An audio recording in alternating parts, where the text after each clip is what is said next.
sedih pasti kalau yang ditutup mulutnya lagi nangis. Kadang kalau ketemu calon suaminya dulu kadang ngomong ditutup kan mulutnya, takut apa yang mau gitu. Kalau laki-laki kan memang berawal dari pandangan itulah dia dapat melakukan dosa banyak. Apa harus dibasuh? Karena banyak dari anggota kita itu di wajah ini paling melakukan kesalahan. Tangan juga. Apa yang kita lakukan dengan tangan? Kaki kita melangkah kemana hari ini? Itulah hikmahnya. Kenapa Allah Subhanahu Wa Taala memerintahkan kita membasuh anggota-anggota tubuh tersebut? Ini utama.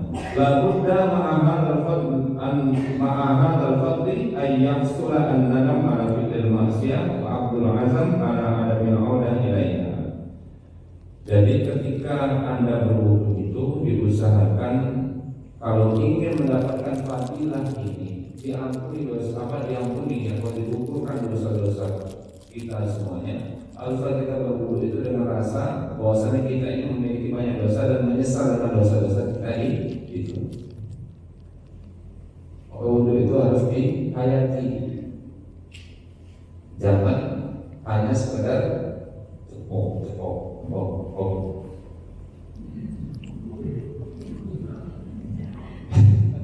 Jadi nikmati apa? Gimana kalau tangan itu gimana biar rata? Karena saya lihat jamaah itu nggak sampai irfaknya, sampai sini ya, nggak sampai posisi nggak sampai siku ya.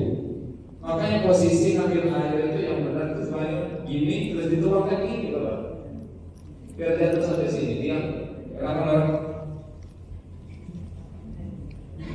kayak Mesir semut di tangan. Ya, dibasuh ada seperti ini, jatuhkan tangan. Itu insyaallah airnya nggak boros. Kadang air gampang air begitu. Nanti ketika menyenangkan di sampar itu paling tersiksa. Kalau lagi sopirnya itu nggak sholat. Musim mudik kemarin subuh, ya Allah, saya kan dulu pakai aqua gelas, coba pakai aqua gelas, subuh lewat, zuhur lewat, dan teman-teman puasa, bisa, dia nggak mampir, jadi wudunya di dalam mobil sebagainya, dalam bis, aqua gelas, sama seperti kamu menjadikan umroh atau haji. Masa di Masjidil Haram sudah sok depan, mau wudu lagi ke belakang kan nggak bisa, dan penuh sulit. Jadi banyak yang bawa aqua gelas, aqua botol kan. Apa yang perlu belajar fikih kalau darurat itu bagaimana?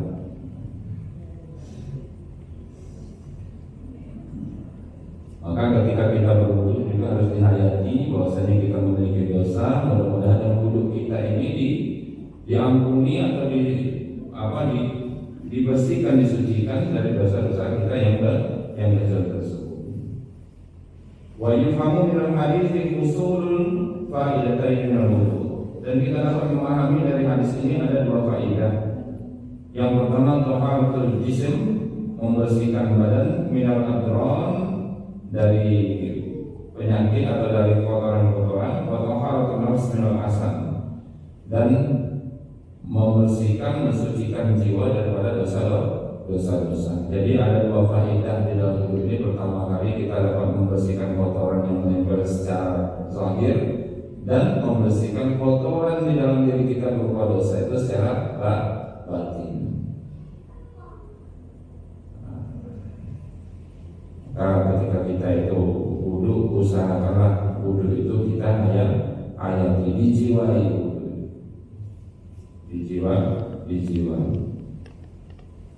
dinikmati, sholat dinikmati, wudu dinikmati, zikir juga dinikmati. Subhanallah, subhanallah, subhanallah, subhanallah sampai 33 kali. Bukan hanya sekedar identitas zikir. Subhanallah, subhanallah, subhanallah, subhanallah, subhanallah. Ada thariqah Naksabandiyah di Sumbar itu, orang-orangnya gak banyak ngomong Pak, cuman diam, cuman hatinya terus berzikir. Zikirnya Allah, Allah, Allah, Allah, Allah, cuma di dalam hati. Berapa kali Pak? 5.000 kali Allah, Allah setiap hari. Tuh, kadang-kadang kita yang di Muhammadiyah ini agak salah kaprah dengan yang namanya thariqah. Thariqah itu aslinya adalah jalan. Tidak mengikuti ya juga enggak dosa, tapi jangan kita sampai lengkap menyesatkan. Misalnya yang lain sesat banyak, cuman yang enggak juga banyak. Karena dia memiliki mursyid. Buya Hamka itu kan seorang pengikut thariqah Naksabandiyah ini.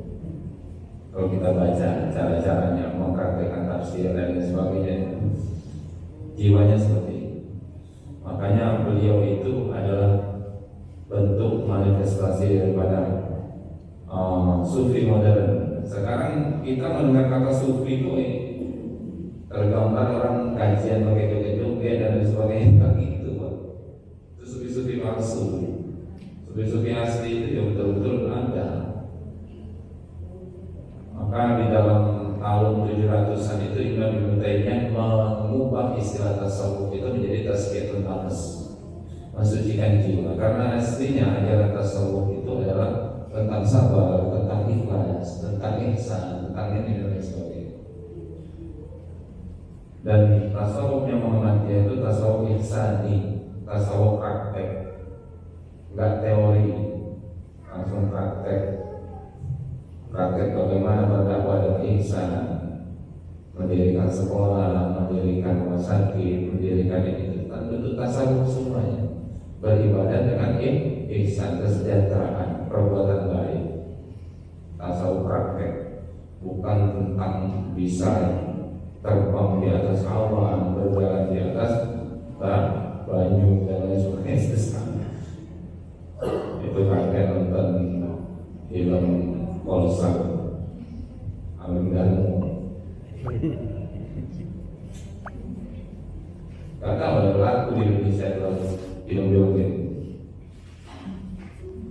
Tapi masa kecil kami juga dihiasi dengan film-film kayak gitu.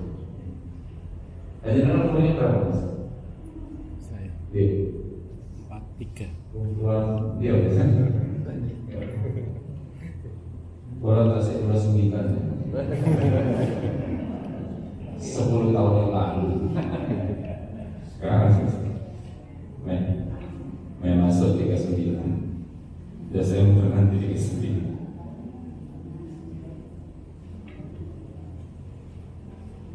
Nah ini yang ke-13. Yang ke-14 Ar-Rabi' Asyar Anhu, masih dari Abu Hurairah. Jadi bapak-bapak, ibu-ibu sekalian, Abu Hurairah ini memang orang yang paling banyak meriwayatkan hadis Nabi Muhammad SAW. Ada sekitar 5 ribuan beliau, yang lain paling berapa. Dan ini orang Syiah, orang-orang yang tidak terima dengan sahabat seperti ini, kadang-kadang memfitnah beliau bahwasanya beliau itu hanya campur dengan Rasulullah. Tapi memang beliau itu kehidupannya mengintil Nabi. Wajar saja tahu semuanya perkataan-perkataan Nabi. Abdi dalam pada saya. Kiai kan ada abdi dalam ya. Abdi dalamnya Nabi. Jadi kemana Nabi ini ikut, memang Abu Hurairah itu kalau bahasa kasarnya kita sekarang itu wong bangun gitu Pak. Tidur ya di depan Masjid Nabawi. Nabi makan dia ikut makan gitu.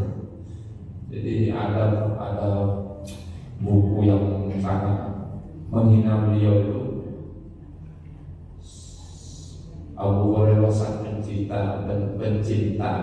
penyuka makanan berminyak. yang rakus istilahnya cuma numpang makan tok apa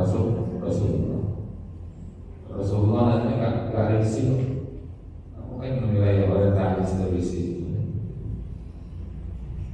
Ada juga diriwayatkan bahwasanya dulu Abu Hurairah itu sulit untuk menghafal hadis. Tapi ketika sorbannya diberikan ke Nabi dan dia diberikan doa, Allahumma nas'aluka ilman la tunsa, ya Allah berikanlah kami ilmu yang tidak dapat dilupakan. Langsung ditempelkan di ke wajahnya, akhirnya gak bisa lupa tentang hadis Nabi. Itu ada di riwayat Muslim.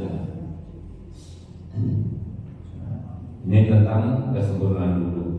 Yang ke-14 Ar-Rabi' Asyar anhu an Abi Hurairah radhiyallahu anhu an Rasulullah sallallahu alaihi wasallam, dari Rasulullah sallallahu alaihi wasallam, as-salawatul khamsu, salat wajib yang 5, wal jum'atu ila jum'ati, dan Jumat ke Jumatnya lagi, Ramadan ila Ramadan, dari Ramadan ke Ramadan lagi, mukaffiratun lima bainahunna idza ujtinibat kabair, merupakan mukaffirat, istilahnya penghapus dosa, lima bainahunna, di mana di antaranya itu idza ujtinibat kabair, kecuali dosa-dosa besar.